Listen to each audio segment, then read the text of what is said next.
கொண்டை முடி அலங்கரித்து கொஞ்சம் கிளி கையில் வைத்து, கொண்டை முடி அலங்கரித்து கொஞ்சம் கிளி கையில் வைத்து, அஞ்சுக மொழி உமையாள் வீற்றிருந்தாள் அந்த அழகிய மாநகர் மதுரையிலே, மதுரையிலே, மதுரையிலே, மதுரையிலே.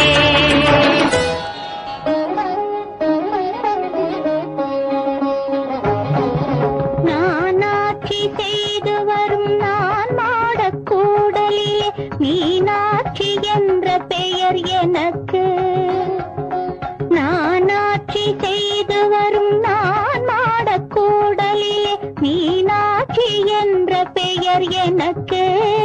கங்கை நீராட்சி செய்து வரும் வடகாசி தன்னில் விசாலாட்சி என்ற பெயர் வழக்கு.